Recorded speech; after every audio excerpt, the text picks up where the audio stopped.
All right, everyone, welcome to the 2019 Semester 1 review session for Biology Honors. For those of you who don't know me, I am Mr. Wolf, and I'll be leading this review session. If you want to use the link at the top where it says slides.app.goo.gl, S6UKH, you can use that to ask questions during the lab review session tonight, and I'll do my best to get to all your questions and answer them in the appropriate time. So if you ask a question about something I'm going to cover in the future, I might wait on answering that. And of course, I might not see your question right away, so please be patient as I try to get to everybody's question on this. So if you could please confirm that everyone can hear me, if you can use the chat message, that would be great. And if you could, someone maybe just type in a practice question using that link, just so I can make sure that that link is working and functioning before we get going. Great, someone already did that. It works. All right, so let's get started. So let's move on here. Let's talk about science skills. So we have two objectives in this first. It wasn't really a unit. It's kind of what we talk about throughout the entire semester. The ability to think scientifically, look at independent versus dependent variables is one of the questions. We'll definitely cover that. And then also how we use controlled experiments, what a control group is, how controls are used. And then we'll definitely talk about two of the major tools that we had done this semester. This should actually say electrophoresis and spectrophotometry, which are two of the major measurement tools that we use this semester in a lot of our labs. So getting started here with just thinking like a scientist, we first have to talk about the difference between qualitative and quantitative data. Qualitative data is that type of data which involves descriptions. Basically, it's data that you observe, but it's not really measured. So thinking back to some of our labs, when we would look at, for example, a gel in gel electrophoresis, we could see how far down the gel those bands moved. That would be an example of qualitative data. Now we could turn that into quantitative data if we actually measure how far those bands go down the gel. So qualitative data is more of an observation, the quality or of something, whereas quantitative data is more measurable, something that we are actually using some kind of measurement tool, for example, and usually quantitative data has units that are affixed to the end of those measurements. So we always strive to use quantitative data whenever possible in science, because that's data that you can measure one thing, I can measure one thing, and we should measure it the same way, so that kind of data is easily compared. Whereas qualitative data is a lot of times more subjective. Colors, textures, and so forth. It's different from person to person. And think back to the banana bacteria lab that we did this last synthetic bio unit. Smelling the bacteria was very qualitative. Some people rated smells as as high as 7. Some people rated them as low as 1, and they were smelling the same bacteria sample. So qualitative data is a little bit more challenging to use because it's more subjective, whereas quantitative is pretty objective, which means it's going to be the same for you and for me when we measure using the same kind of tool. So a little bit about qualitative, independent, dependent variable. That was definitely a question that came up on the slide deck. Quantitative and qualitative data is going to be always what our dependent variable is. So in any kind of scientific experiment, you are going to have a variable in which you are collecting data on, and that's going to be the variable that you are measuring. So that is our dependent variable. So always think a dependent variable results in data, whereas the independent variable is what you're actually testing to see if that has an impact on your dependent variable. So in this example, we're researching the growing of a certain type of plant with biofertilizer on that plant. So we're looking at the application of this biofertilizer on plant X, and we're measuring plant growth. So the use of fertilizer would be our independent variable in this example, whereas the measurements that we make of the plant, like how tall it gets, or if we're measuring how many leaves it has, or if it's bearing fruit or not, would be all dependent variables, things that are changing, or at least we hope are changing, or we think are changing because of our independent variable. Which also brings up a good point about when we talk about how good experiments are controlled experiments, where we have only one independent variable, so we can be certain that changing, for example, fertilizer is actually affecting the plant growth. A bad experiment, or a one that would not be as reliable, would be if we had multiple independent variables. Let's say we were changing fertilizer, and we were changing amount of water given, and we were changing amount of sunlight. All those variables could have an impact on plant growth, and we don't know which one's actually having the impact. So good controlled experiments always use only one independent variable, and we could collect multiple dependent variables as a measurement to see if our independent variable is actually having an impact on our experiment.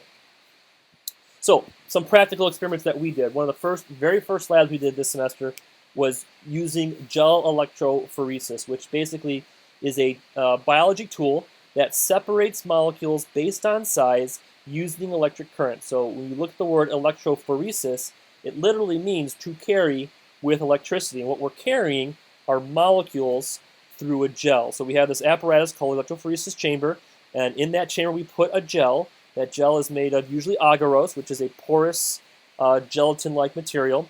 And in those agarose gels we have these little tiny wells that we place our samples in, and we turn our power on, and those molecules move down the gel. Now, one of the main principles that we learned about this type of experiment, or this type of, I should say, technique, is that the smallest molecules move the farthest down the gel, and the largest molecules move not as far. They move a little bit slower. So if we run the gel for the same amount of time, we have a collection of molecules here, and all these molecules are of different sizes.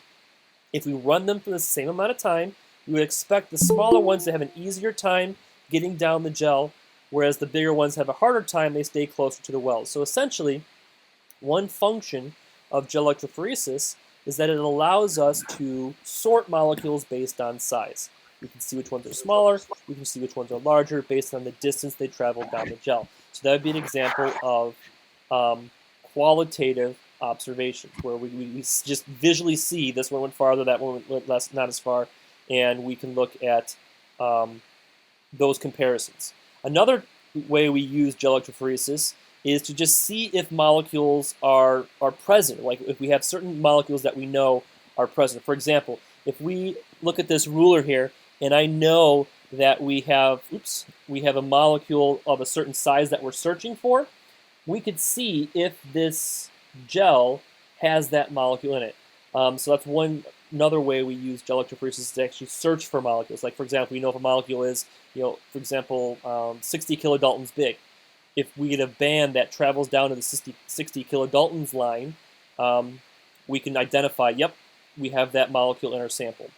Now, one of the big things that we did with the gel was we actually used it to find how big unknown samples are. So here I put this molecular ruler down here, and so if I know a set of standards, so again, these are known sizes of molecules. This happens to be, I believe, base pairs. If we have known sizes of DNA and they travel down the gel, we can graph the relationship between size of molecule and the distance that molecule migrated. So if I know, for example, that sample B, I think it went if I look at this, yeah, it looks like it's 3 centimeters. If it traveled 3 centimeters, down my gel, this is a skill you're going to have to be able to use. If I go to my bar is getting in the way here. Anyways, if I go to wherever my 30 millimeter mark is, let me see if I can find that. Okay, it looks like it's right around here. And then I follow that up to my line that represents the relationship between size of DNA fragment and the size of the molecule. And then I move that line over to my y-axis where I have the size of my molecules. I should be able to figure out how big that DNA molecule actually is, or protein molecule, or whatever molecule is running through the actual gel. All right, so it looks like I have a question here. It says, in gel electrophoresis, is lane 1 a control lane? Well, typically, and I kind of covered up with my ruler here, typically in electrophoresis experiments, you put what's called a molecular ladder. And those are known sizes of DNA fragments. And so we can use those sizes to make a graph like this. Like these, that's what all these points represent on this graph. There are known sizes of DNA that travel down the gel. We graph how far they traveled, and we can put on the y-axis how big they are, and that's how we make this line. And so that gives us the relationship between size of molecule and distance travel. We also use other controls, and we'll talk about that later when we talk about like the BRCA gel that we did, the BRCA gel we did in our cancer lab. How oftentimes we run a sample of a known protein, like in lane 2, and then we compare it to lane 3 through 6 or whatever. For example, we could say if we know protein B is like EPO for the Lance Armstrong lab, then according to lanes 3, 4, 5, and 6, only lane 5 has a protein the same size as EPO, therefore we can conclude that lane 5 has that EPO protein in it. Does the amount of molecules in a DNA fragment relate to the amount of genes there is? The size of the actual DNA fragment theoretically results in, the bigger the DNA molecules, the more base pairs that make it up. I would say most of the time, yes, the more genes there are. However, in the human genome, not every letter in that genome, not all the base pairs actually code for actual traits. There's a lot of other DNA that's used for other things, like control of gene expression and so forth. So, relatively speaking, I would say you're pretty safe in saying the more DNA you have, the more genes there are. All right, what does the thickness of the band mean? It's a great question. We did purposely make some of these bands thicker. Thicker represents we just have more of that same molecule than thinner bands. It's not that the molecule is bigger or smaller. It's just that we have a little bit more of that molecule. So it's like, this, I always use a paperclip analogy in class. Like C would be a lot of small paper clips, whereas D would be less but larger paper clips. So it's like the thickness is like how many of each molecule we have, whereas the distance is how big those molecules actually are. So I'm asking someone to repeat how we know how big the molecule actually is. So you have to use a standard graph, a graph that is made with a known sizes of DNA or known sizes of proteins. Very same graph we did, or same process we did in spectrophotometry. We had known concentrations. Basically, we're looking for you to figure out the skill. Can you interpret data off a graph? So for example, if I have a molecule that moved 30 centimeters, or I should say 3 centimeters or 30 millimeters down the gel, I just find where 30 is on my graph right about here, and I follow that line all the way up to where it hits the line of best fit, and then I follow it over and figure out how big that molecule actually is. So someone's asking a question, does the thickness of the band have anything to do with how far it travels? No, it does not have anything to do with how far it travels. The thickness of the band just gives us a qualitative observation of how many of those molecules we have in the sample, not how big those molecules actually are.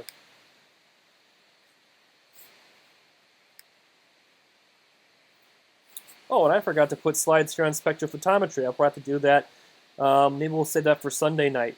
I meant to put that on there before the review session. I completely forgot, so I apologize for that. So if you're looking for spectrophotometry help, I will definitely cover that on Sunday night's review session. So before we move on from gel electrophoresis, are there any more questions about this before we actually get into actual biology content from this semester?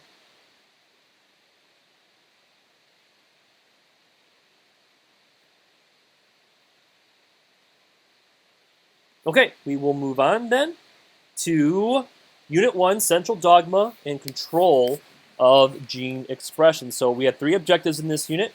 We had DNA and protein structure. We'll cover that first. Then we'll talk about how that DNA is actually used to build proteins, which is the central dogma. And then we'll talk about how we control the use of those genes, how we basically turn genes on and off to control when a protein is going to be made. So first of all, let's talk about the structure of our genes. So our genes are found in chromosomes. So eukaryotic organisms like us, organisms that have a nucleus, have usually multiple chromosomes that contains all of our genes. And so chromosomes are made of this molecule called DNA. DNA stands for deoxyribonucleic acid. It's a type of macromolecule found in all living things. DNA is also wrapped around proteins, but we're not going to worry about those. But it's the actual DNA molecule that is broken into smaller sections that we call genes. And so a gene is just a section of the DNA that makes up our chromosomes. And that's where the instructions for our traits are found. And so we talked about in this unit that this DNA is used ultimately to build a protein through the process of transcription, translation, and then folding. That's kind of known as the central dogma of biology, because all living things use some kind of genetic molecule, some kind of instructional molecule. Usually it's DNA, though there are some organisms that could use RNA, to build RNA, which then is used to build a protein, which then folds and performs a function for that organism. So a question just popped up is, what is the difference between DNA and a gene? So DNA is the actual molecule. So all our whole chromosome here, this whole chromosome is made up of DNA. Not all of this molecule actually is used to code for a protein. A gene is a certain section of the DNA that is used to code for a protein. A perfect example of this will come up later when we talk about gene expression in bacteria. Like bacteria have sections of their DNA called promoters and operators and ribosome binding sites.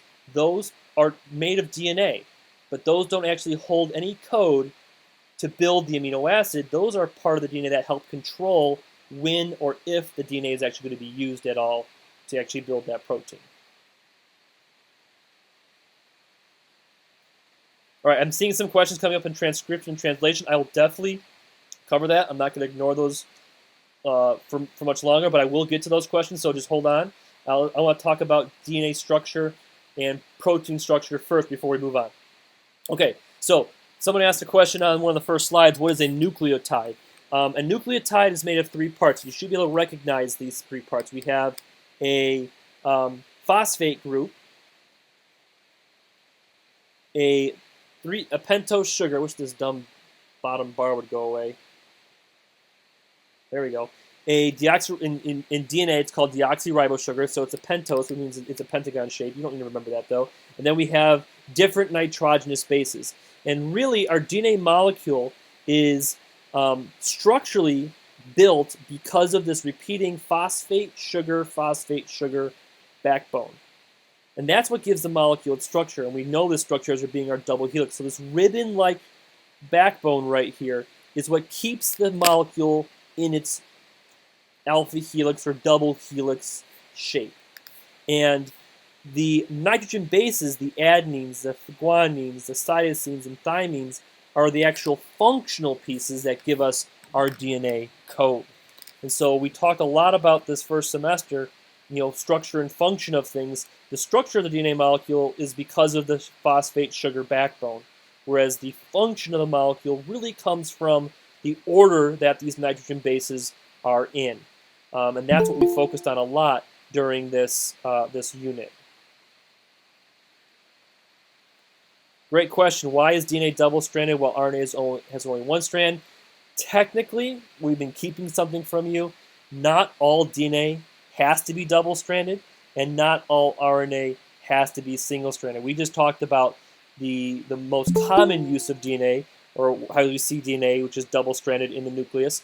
And the most common versions of RNA are single-stranded, but especially RNA, there are examples of RNA where it is actually double-stranded, and there are examples of even DNA that's single-stranded, though it's not really found in eukaryotic organisms, mostly found in viruses.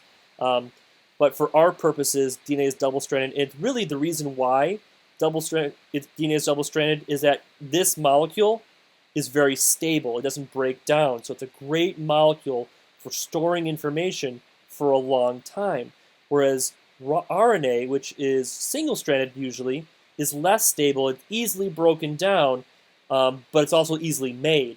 It takes a lot of energy to create DNA. It takes very little energy to create RNA. So we get a little bit of a payoff. It's less stable, but it's easier to make RNA as a single-stranded molecule.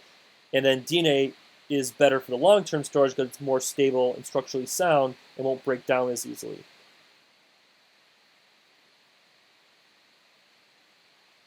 Okay, so that's the brief structure of DNA. You should also know, of course, the bonding rules, that adenine bonds to thymine, guanine bonds to cytosine. As far as remembering purines and pyrimidines, that's not really nothing we're going to focus on for the final exam. Yes, we did test you on it on your unit exam, but memorizing those is not that big of a deal at this point. Just knowing the bonding rules, which I'm sure you all know by now, is what's important to be able to transcribe and translate, is going to be very important. Okay, any more questions about the structure of DNA before we move on?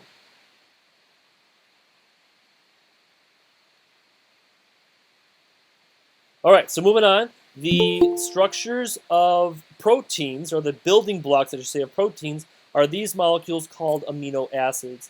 And amino acids are usually just a 2-carbon skeleton, a central carbon here, and then a carboxylic acid group here, and an amino group, which is where they get their name. Not that you have to memorize that, but the real important part of amino acids come from this R group, this side chain. And someone just asked a question, do we have to know the exact letters of each amino acid? No, no way, Jose, you need to know that. There are over 20 amino acids, well, 20 of them that are found in most living organism proteins, but you do not have to know those amino acid names at all. You will get the codon chart, you'll have all those names for you, but this R group is what really gives the amino acid its property. We talked about in our protein folding lab. Some of these R side chains are charged, like they have a positive charge or a negative charge. Some like water, meaning they're hydrophilic. Some hate water, which means they're hydrophobic. And it's the interactions of these side chains that allow the protein to actually fold and take on specific shapes. So the whole goal of building a protein is to link these amino acids in that specific order. And so the order of these amino acids determines the shape that the protein is going to take. And so I see some people asking about side chains. A side chain is, if this is the main part of the molecule right here that I'm circling right here, side chains is everything that sticks off the side. So this R group is a major side chain. So here's an example. Here's an amino acid right here. There's the carbon that we see. This was one side chain. This is the second side chain. It's these R groups that are really big, and they interact with each other. So when they interact with each other, the first thing we get is called the secondary structure. So the order of those amino acids is called the primary structure of the protein. It's the basic structure. It's what lays down the groundwork for everything else. Whereas the order we put these in causes those side chains to start attracting each other and forming these shapes, like these spiral shapes we call helixes, or these pleated sheets where they kind of are wavy. And within this long ribbon of amino acids, you'll start getting unique shapes like spirals and folds and so forth that take place. That's the secondary structure of the protein. That's also called localized folding, where amino acids that are close together start to interact with each other. We then move to tertiary structure, where amino acids that are farther away, like the one that's right here and the one that's right here, might have a strong attraction and actually cause the molecule to actually fold up on itself. So if I want you to think back to that lab we did with the tubers, where you had the push pins and the tubers, and the hydrophilic ones went towards the outside of the protein, the hydrophobic ones went towards the inside of the protein, and the positives and negatives caused that molecule to bend, and the cysteines caused that molecule to connect. And so we had those unique shapes because of the order that these amino acids were placed in.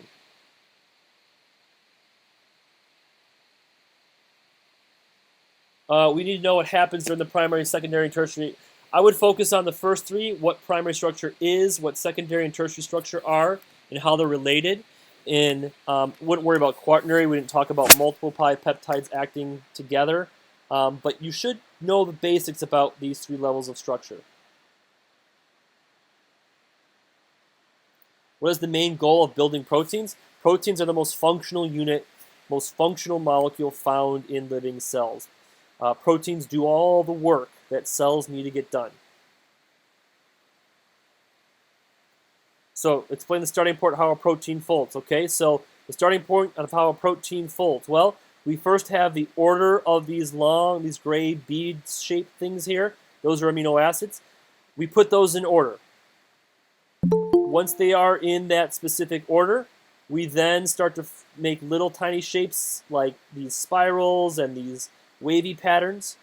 And then the amino acids that are farther away from each other, like one here and one here, might attract each other and cause the molecule to fold and take on a three-dimensional shape like this, which is called its tertiary structure, which eventually leads to its functional structure. So when we talk about protein function, it all boils down to the shape is what determines the molecule's function.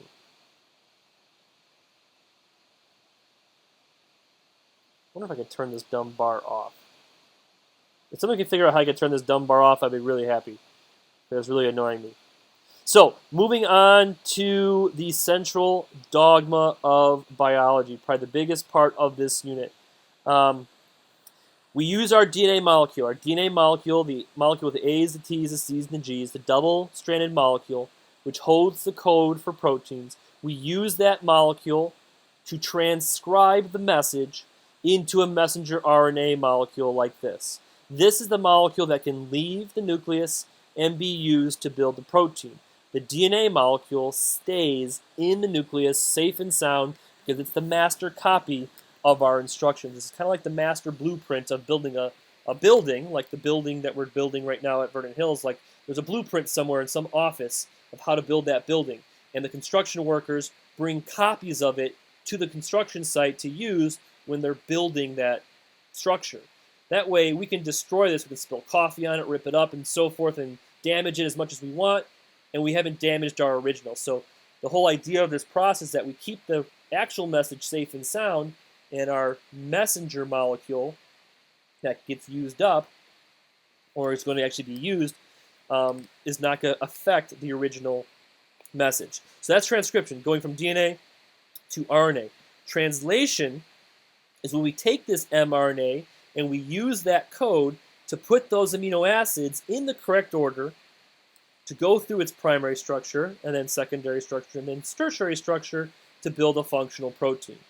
So that's the whole idea of the central dogma, going from DNA to RNA. The message is transcribed from DNA to RNA, and then translated from RNA message to amino acid order in our functional protein.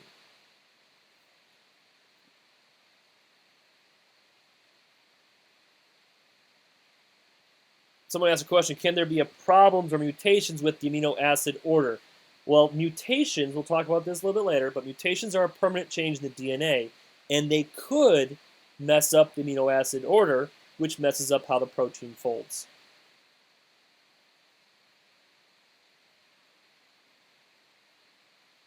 So I'm getting some people asking about secondary and tertiary structure. I wouldn't worry too much about knowing the difference between that. Just know secondary and tertiary structure is when the protein folds.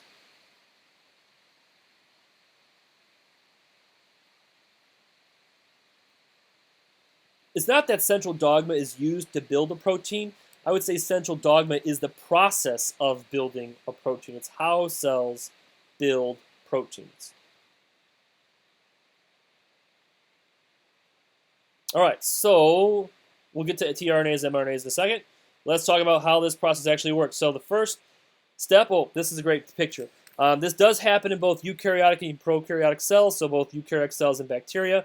Bacteria don't have a nucleus, obviously, but transcription of their DNA does occur. It makes messenger RNA.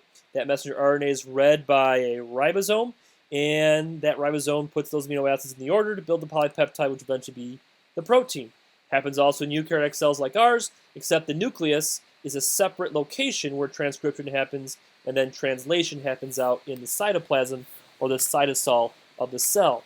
And the really amazing thing about this process and why it's called a central dogma is that it's pretty much the same process in all living things. It's one of those cornerstones of biology that, and one big piece of evidence that, hey, all living things are related because bacteria make proteins basically the same way our cells make proteins. A lot of that has been conserved through evolutionary time. So, how does transcription work? So, transcription works where here is the picture I want. We take that DNA message and we build RNA from it. A's bonding to T's, U's bonding to A's, G's binding to C's, and so forth. So we use the same base pairing rules, except we build a different molecule called RNA from it. That is done in the nucleus by an enzyme called RNA polymerase. And so that enzyme is located, it's not pictured here, but there's an enzyme that goes down and reads the DNA molecule and basically puts those RNA molecules in the correct order. Let me turn this notification off real quick.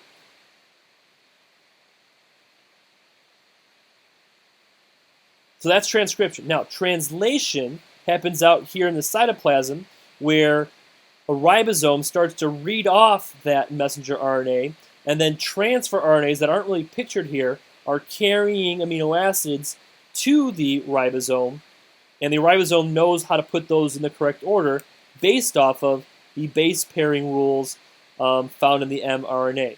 And we've learned that the mRNA is actually read in groups of 3. And so you should be able to translate using a messenger RNA code. So if I give you a codon of AUG, you should be able to use a chart like this, or a chart like this, I think this is the one we actually put on the final exam, to read that AUG, A starting here, U starting here, and then G over here, would code for methionine. And that AAC codes for something else. And so it's ultimately that this order of letters determines what amino acid we put into that growing, building protein. What's the purpose of RNA polymerase? It's to transcribe the DNA.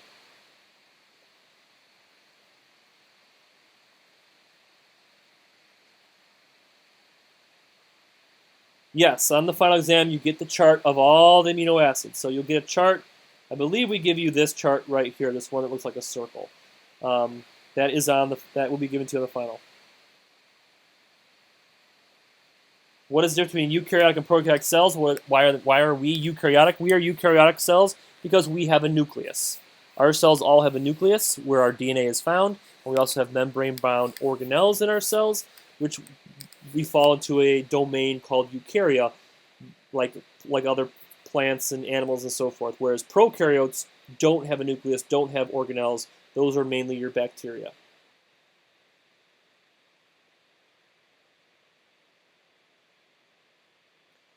For the codon chart, the amino acids are based on the RNA, not the DNA.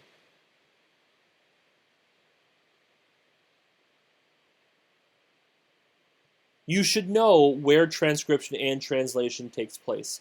Transcription takes place in the nucleus with the enzyme RNA polymerase, and translation takes place out in the cytoplasm with ribosomes and amino acids.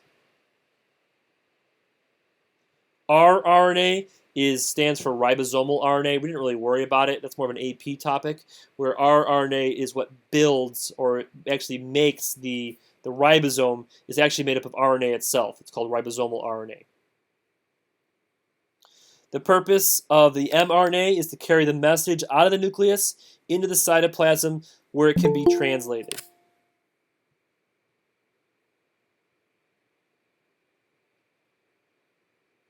Repeat the process of translation. Sure. So translation again, we have our messenger RNA molecule right here. It moves out of the nucleus, if you're a eukaryotic cell, and in the nucleus, out of the nucleus in the cytoplasm, you have these ribosomes that pick up that messenger RNA pictured right here. They kind of read the code based on these 3-letter codons, and it will use AUG, and the tRNA that matches up will be UAC.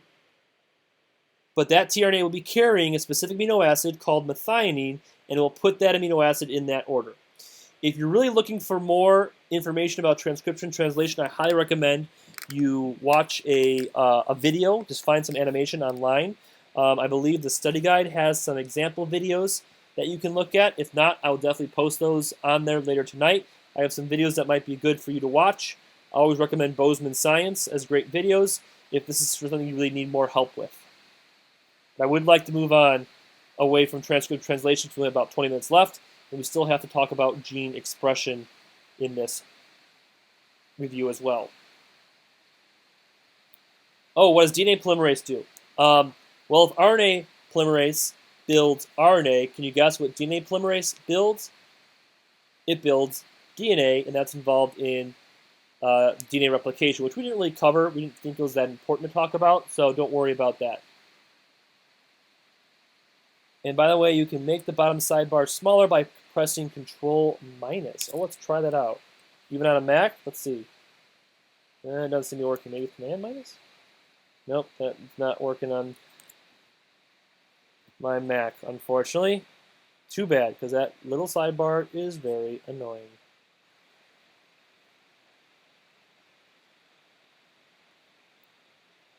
Bottom and the end of the order, you should say edit, and a bunch of other letters numbered.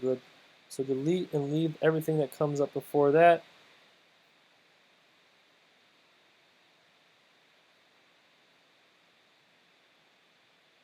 Okay, I'll play around with the sidebar later. I don't want to waste time messing with that right now. I just want to get going and keep going on this review. All right, so moving on. So transcription translation. Here in this image, we have transcription taking place. We have our DNA molecule being used to make messenger RNA. One of the biggest misconceptions people have is that DNA turns into RNA, and that's not the case. DNA is used to build RNA, and then that RNA transcript, the messenger RNA, is used to put amino acids in the correct order to build the polypeptide. And when those amino acids are put into a specific order, they will fold a specific way, which gives the protein its specific function. All right, so going on to mutations. Again, mutations are a permanent change in the DNA. So when DNA code is changed, we call that a mutation. A lot of people use this word incorrectly. They think a protein is mutated. No, a protein does not get mutated. DNA gets mutated. Proteins change their shape as a result of mutations. So one thing that we talked about is the difference between insertion, or we call them frame shift mutations, and then point mutations. So don't pay attention to missense or nonsense up there. Don't worry about those terms. But basically, a frame shift mutation like the one on the left is where we add a nucleotide, or we could delete a nucleotide, and that changes the reading frame. That changes that group of three that we see here. And so this used to read CAT, CAT, CAT, CAT, but it looks like we deleted this C. So this shifts the A over and the T over and the C over, and that changes every amino acid after that. Oh no, we inserted an A, not deleted.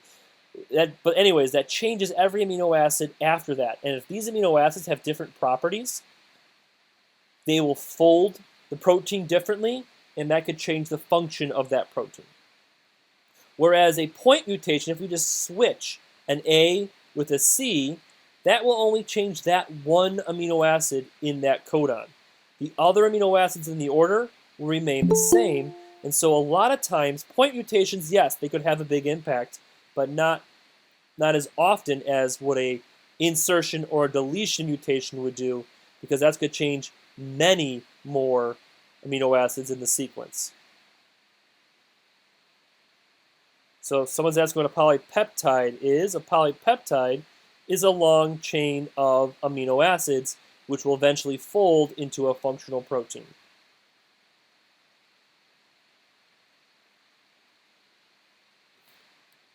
All right, moving on next to the operon. So we talked a lot about the operon in the last objective of this unit. An operon is a collection of genes where you have the actual gene that is transcribed to be used to make a protein, but you have other pieces of DNA that help control when that gene or if that gene will be transcribed by RNA polymerase or not. And so the operon is found only in bacteria cells and I think some yeast cells, but not in our cells. But it's the simplest example of gene control, how some genes can be turned on and how some genes can be turned off. So when we studied the operon, we talked about this P stands for promoter, O stands for operator, and G stands for gene. So an operon consists of POG, promoter, operator, gene. And the gene's what's going to be used for transcription. So we're going to make messenger RNA with the gene. The operator is where this protein called the repressor protein can actually sit and block RNA polymerase from actually reading the gene. Well, how does it block it? Well, it sits between the promoter, where RNA polymerase knows this is where we start transcription. RNA polymerase just can't latch on anywhere on the DNA. It has to find a promoter. The promoter has special characteristics about it that the RNA polymerase kind of knows, and not really, but can actually attach and start transcription. So if the promoter is here and the operator is here, and we have a repressor protein sitting in the way, we cannot transcribe this gene. This gene is turned off. We can't make messenger RNA. We can't build a protein. If we can't build a protein, then that cell's not going to exhibit that characteristic of that protein might have. We did the pGlow lab where we grew bacteria that were growing but weren't making this green fluorescent protein that we inserted into their genetic material. If that repressor is removed, like pictured here, RNA polymerase can now get past the operator, transcribe the gene, make messenger RNA, which can be used to make proteins through translation.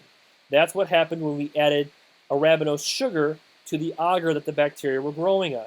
That arabinose acted like an inducer that removed that repressor protein, allowing transcription to happen. So both our bacteria samples actually had the gene in them. We successfully got the gene into the bacteria. Only the bacteria growing on the agar with an inducer were able to transcribe that gene, whereas the bacteria that were not growing in the presence of that inducer were not able to transcribe that gene. So that's what the operon. Just an example of how cells can control gene expression.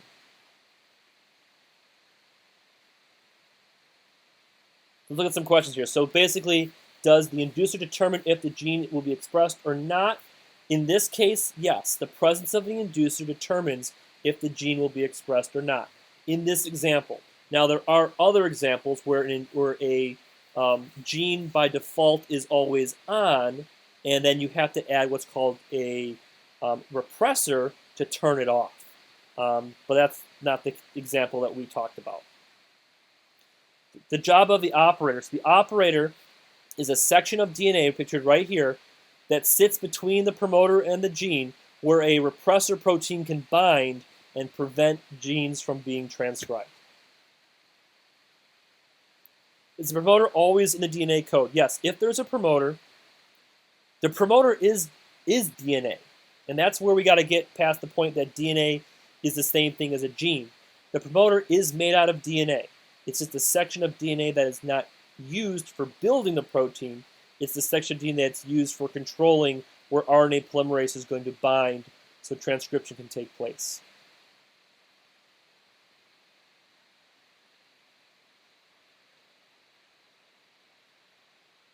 How does a polypeptide become a fully functional protein? Based on how it folds. It has to fold the correct way to actually do its functional job.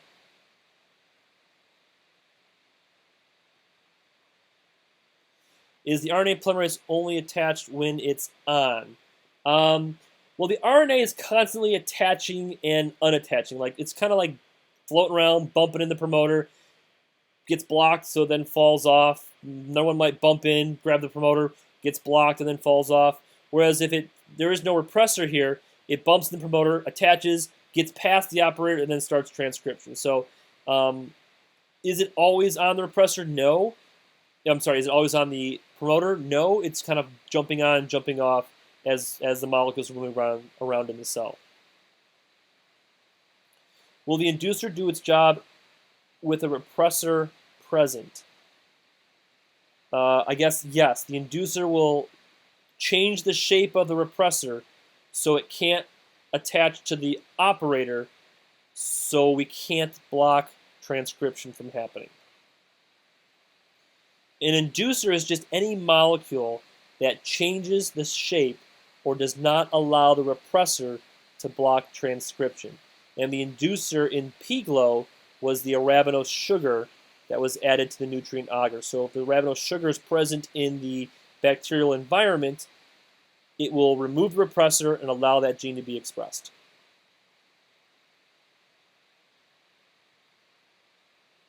Yes, the RNA polymerase, its only job is to make messenger RNA.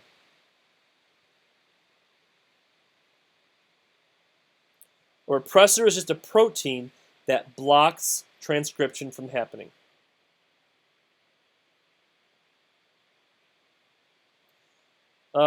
This regulatory gene, that's the gene that's actually involved in making the repressor protein, and it's usually not guarded by this promoter operator. Not every gene has a promoter operator system. Some genes are just on. They're not controlled, and so the cell's always making these repressor proteins. They're always available, and so they always can be binding to the operator in the cell.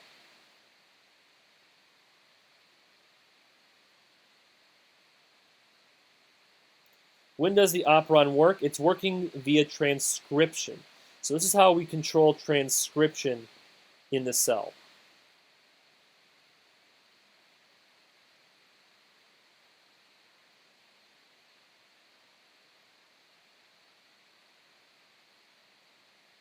Yes, the gene is turned off when the repressor protein is in the way of RNA polymerase. You don't have to know or memorize if a protein is hydrophilic or hydrophobic. That's something you have to memorize. Yes, in this picture, the inducer is lactose. Excellent, good observation. So lactose right here is what's changing the shape of the repressor protein, not allowing it to bind to the operator. And that brings up a good point. Part of one of the skills we're trying to get you all to understand or to develop and get better at is being able to apply your understanding to diagrams. So looking at a diagram like this, you should be able to look at it and be like, yes, the lactose is acting as the inducer.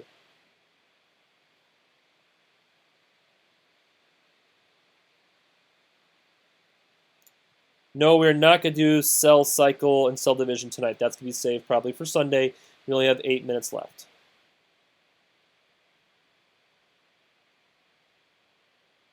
You don't need to know the 3 enzymes involved for lactose utilization. There's actually 3 enzymes that are involved in this operon. One of them is called beta-galactosidase, which is the enzyme that breaks down lactose. But there's also an enzyme called permease, which allows lactose to get into the cell, but that's not important for this unit or this class. All right, so last thing I want to talk about before we run out of time here, and I'll answer any last-minute questions on Unit 1, is why do we do this? Like, why is this important? Well, transcription, translation, and protein folding, this whole process requires a lot of energy and requires a lot of resources for a cell. So we only want to make proteins when they're necessary. The example we gave is that bacteria are only going to produce an enzyme to break down lactose if lactose is actually present in the bacteria's environment. Why make an enzyme that's not going to be used? Why waste the energy? Why waste the resources to make something that you don't need? And so bacteria have evolved to only make proteins when necessary through this control of gene expression.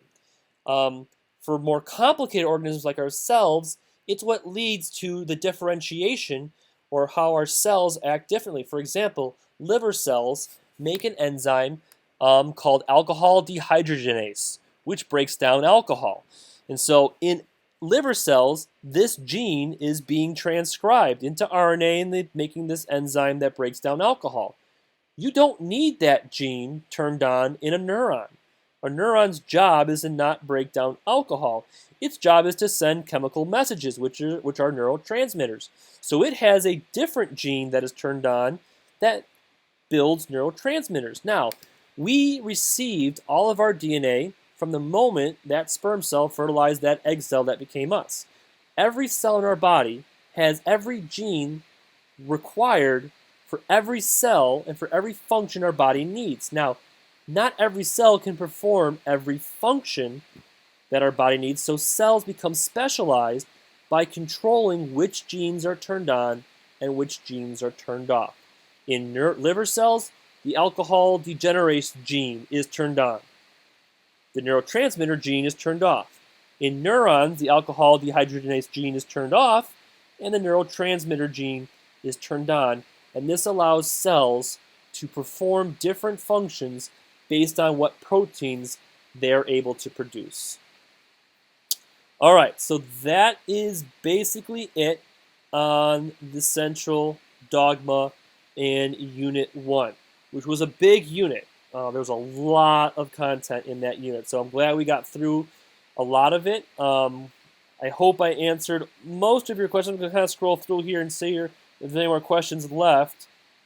Yes, the whole process from DNA to protein is called the central dogma. We will be going over mitosis and meiosis on Sunday. Those of you that are asking that. When translation occurs, does it automatically mean the gene is being expressed? I would say yes. If we are making a protein, which is what translation is, we have mRNA, which means the gene was being used to build that RNA. So translation occurs, it does mean gene expression is actually happening.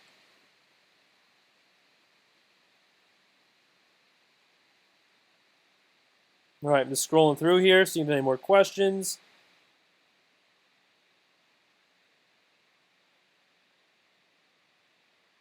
Someone's asking about the labs. We may reference some labs, like for example, we may reference PGLO. We may reference the BRCA lab, the cancer detection lab. So studying your labs is a good idea because the whole idea of doing these labs is to teach you something. And so what I would recommend doing is looking at those major labs and saying, what did I learn from this? What did we learn from PGLO? That bacteria can control when genes are turned on and turned off. What did we learn from the BRCA lab? Those kind of questions would be very good use of your time when studying.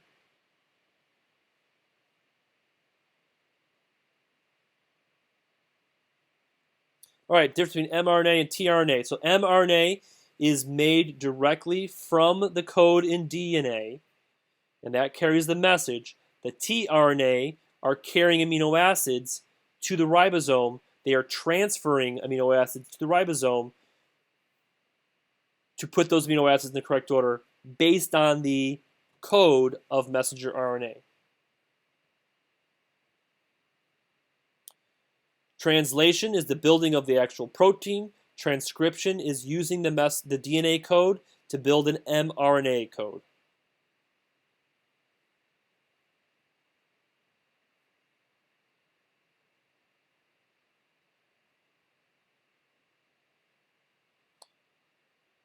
All right, kind of scrolling through here again, see if there's any questions I didn't get to.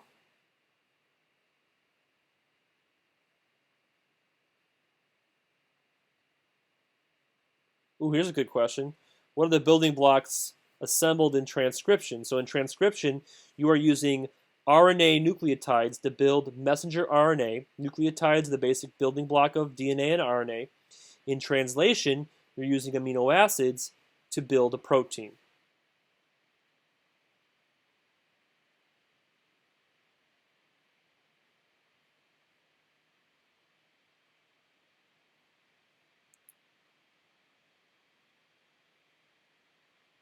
All right, some people are asking what time on Sunday. Same time, 8 o'clock. What is an enzyme? An enzyme is a protein that either builds something or breaks down something. A codon is composed of 3 nucleotides.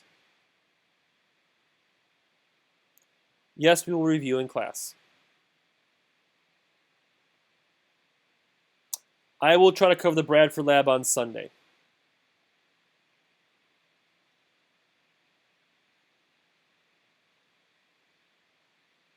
Ooh, good question. Does a stop codon code for an amino acid? No, it does not. It tells the ribosome this is the end, this is where you stop translation. You don't really know anything specifically about synthetic bio. Hopefully the synthetic bio unit kind of helped you review a lot of this central dogma stuff because we were basically controlling how the bacteria expressed their genes in a lot of those synthetic bio labs.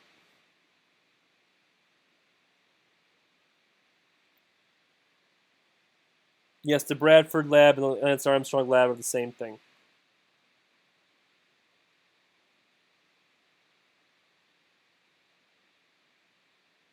So only when the operon is on will translation afterwards occur. Yes, that's a good way of thinking of it. We got to turn the gene on. We have to allow it to be transcribed before we can translate it.